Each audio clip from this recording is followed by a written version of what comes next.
Assalamualaikum warahmatullahi wabarakatuh. Perkenalkan, nama saya Nadia Fitri dengan NIM 22017. Saya dari tingkat 2. Di sini saya akan menjelaskan mekanisme persalinan sungsang menggunakan teknik Bragg dan juga nanti ada teknik Muller untuk melahirkan bahu atas dan teknik klasik untuk melahirkan bahu bawah.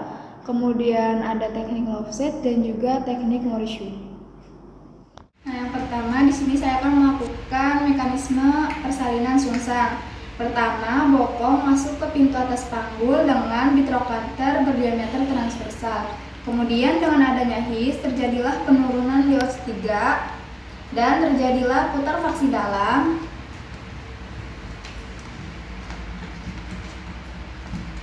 Sehingga yang menjadi hipomoklionnya adalah trochanter anterior dan lahirlah trochanter posterior melewati perineum.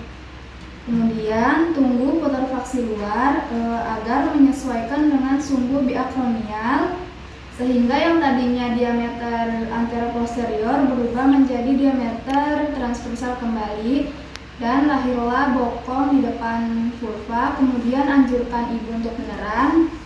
Ibu boleh menerang, ibu.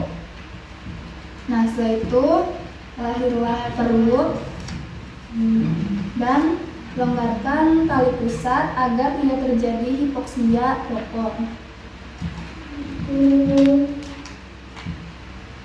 Setelah itu diikuti dengan lahirnya dada dan terjadilah penurunan bahu di HOTS 3. Setelah itu terjadilah putar faksi dalam, sehingga yang tadinya diameter transversal berubah menjadi diameter anteroposterior. Bersamaan dengan itu, kepala berubah menjadi diameter transversal. Dan di sini yang menjadi hipomoklionnya adalah akromial anterior dan lahirlah akromial posterior. Nah, secara otomatis kepala turun di HOS 3 dan terjadilah putar faksi dalam. Sehingga yang menjadi hipomoklionnya adalah suboksiput. Nah, dan terlihat angulus scapula inferior di depan vulva, maka bisa kita lakukan menggunakan teknik Bragg, yaitu dengan 4 jari mencengkram badan bayi dan 2 jari mencengkram bokong. Nah, setelah itu lakukan teknik hiperlordosis dan lahirlah dagu, mulut, hidung, mata, dan dahi. Nah, di sini kita tetap melakukan sternum, yaitu tangan kanan berada di bawah, tangan kiri di atas.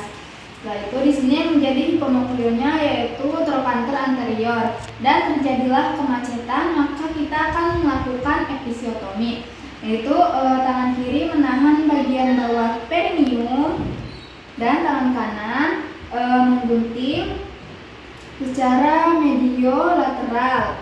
Setelah itu lahirlah trochanter posterior. Kemudian tunggu putar faksi luar. Anjurkan ibu untuk menerang. Kita bisa langsung menggunakan teknik Bragg. Ibu menerang, ibu. Nah, setelah itu lahirlah perut dan longgarkan tali pusat agar tidak terjadi hipoksia. Setelah itu lahirlah dada dan terjadi kemacetan pada bahu. Kita akan menggunakan teknik Muller, yaitu dengan cara kedua jempol kita berada di bokong bayi dan bagian kedua telunjuk berada di krista iliaka dan jari lainnya mencengkram pangkal paha.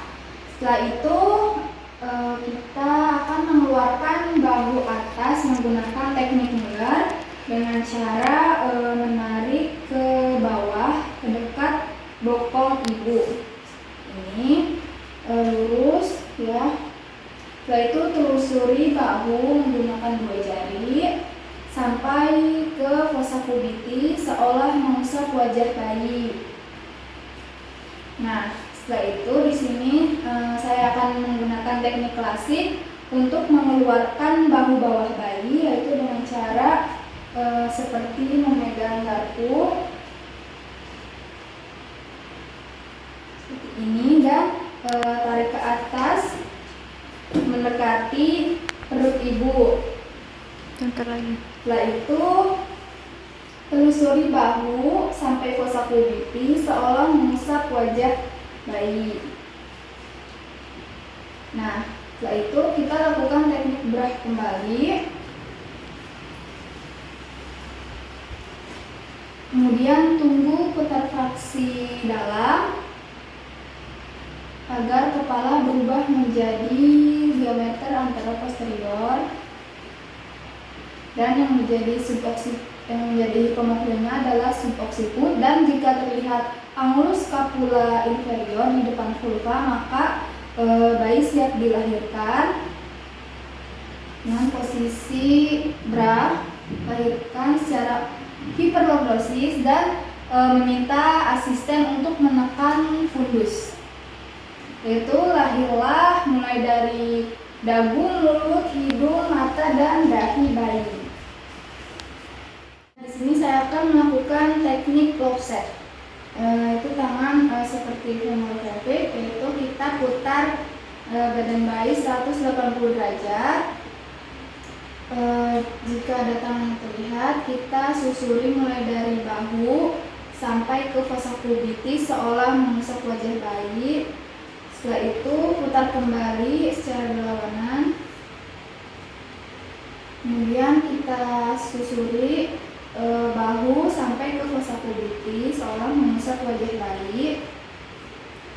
Dan kita menggunakan teknik Norsu, yaitu tangan kanan berada di sela-sela kaki, jari tengah berada di dalam mulut bayi, dan jari telunjuk dan jari manis berada di maksila. Yaitu tangan kiri dengan jari tengah menahan subocciput dan jari lainnya menahan leher. Setelah itu anjurkan asisten untuk menekan fundus dan lahirkan bayi secara hiperlordosis mulai dari dagu, mulut, hidung, mata, dan dahi.